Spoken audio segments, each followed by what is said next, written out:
안녕하십니까. 춘천에서 전해드리겠습니다. 폭염특보가 나흘째 이어진 가운데 무더위와 함께 곳에 따라 강한 소나기가 내리고 있습니다. 오늘 낮 최고 기온은 화천이 35.5도, 춘천 양구가 35.4도, 인제 34.1도, 철원 33.8도, 홍천 33.7도 등을 기록했습니다. 현재 홍천 지역에는 호우주의보가 내려진 가운데 비구름이 이동하면서 양구와 화천 등 일부 지역에는 시간당 20mm 안팎의 강한 소나기가 내렸습니다. 기상청은 대기 불안정으로 내일 새벽까지 영서 지역과 산간 지역을 중심으로 시간당 50mm의 강한 소나기가 내리겠다며 주의를 당부했습니다. 강원도 농업기술원은 이번 여름 짧은 장마 이후에 고온과 폭염에 의한 시설과 고랭지 채소, 과수 등 작물의 피해가 우려된다며 농작물 관리에 유의해 줄 것을 농가에 당부했습니다. 농업기술원은 장마 이후 일사량이 급증하고 폭염이 지속되면 원예 작물은 뿌리 기능이 약화되면서 시드름과 표피 변형, 칼슘 결핍에 따른 품질 저하, 착과 불량 등의 피해가 발생할 수 있다고 밝혔습니다. 아울러 농약 살포와 비닐하우스 작업 등은 열사병, 탈진과 경련 등을 유발할 수 있다며 가급적 아침과 저녁 조금 서늘한 시간에 농작업을 하도록 당부했습니다. 오늘 강릉에서 코로나19 확진자 6명이 나오는 등 7개 시군에서 17명이 코로나19에 확진됐습니다. 확진자가 급증하고 있는 강릉에선 기존 확진자와 접촉해 감염된 경우가 4명, 나머지 2명의 감염 경로는 조사 중입니다. 동해에선 지역의 한 고등학교에 다니는 학생 2명이 코로나19에 확진돼 학교 전수 검사가 이루어졌고 태백에서도 자가 격리를 받던 중학생 1명이 확진됐습니다. 또 삼척과 원주, 양양, 속초에서도 확진자가 2명씩 발생했습니다.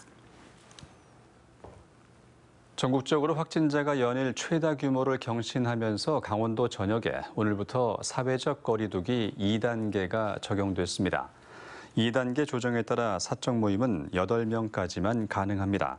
또 유흥업소나 노래방은 밤 12시 이후에 영업이 제한되고 식당과 카페도 밤 12시부터 포장과 배달만 허용됩니다.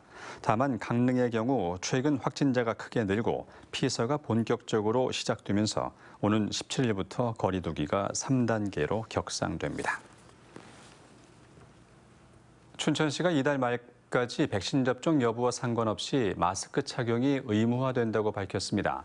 춘천시는 코로나19 백신을 접종받고 14일이 지나면 야외 활동할 때 마스크를 쓰지 않아도 되지만 관련 법률과 강원도 행정명령 공고에 따라 행정명령을 바꿔 이달 말까지 어디서든 마스크를 써야 한다고 밝혔습니다. 마스크를 쓰지 않으면 당사자는 10만 원, 다중이용시설 관리자와 운영자는 300만 원 이하의 과태료가 부과됩니다. 더불어민주당 대권 주자 중에 한 명인 정세균 후보가 오늘 대선 경선 참가 이후에 처음으로 강원도를 찾았습니다. 정 후보는 오늘 오전 곽도용 강원도의회 의장을 만난 데 이어 자신을 지지하는 강원도 의원들과 간담회를 갖고 당원과 국민들의 지지세 확산 방안에 대해서 논의했습니다.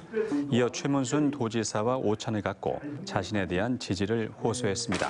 정 후보는 오후에 원주로 넘어가 자신의 캠프 공동선대위원장을 맡은 이광재 국회의원의 지역구 사무실에서 당원들과 간담회를 가졌습니다. 제51회 강원도 공예품 대전에 입상한 우수작품에 대한 전시회가 강원도 향토공예관에서 열렸습니다. 오는 18일까지 계속되는 이번 전시회에는 칠보와 현무암, 나무 등을 이용해 강원 지역 공예인 300여 명이 제작한 작품 가운데 입상한 우수작품 25점이 일반에 공개됩니다. 특히 이번 입상 작품은 다음 달 19일부터 부여에서 열리는 제51회 대한민국 공예품 대전에 출품돼 강원 공예품의 우수성을 알릴 계획입니다. 강원도가 지역 서점을 살리기 위한 지원 정책을 펼칩니다. 강원도는 오늘 지역 서점 인증 제도를 도입하고 경영 컨설팅과 문화활동 등을 지원하기 위한 지역 서점위원회를 발족했습니다. 강원도 지역서점위원회는 지역서점 77곳 가운데 인증을 신청한 57곳을 심의해 인증 서점으로 지정될 경우 시, 군이나 교육청의 공공도서관 도서 구입 시에 우선 활용 혜택을 주는 등 지원에 나설 계획입니다. 지금까지 춘천이었습니다.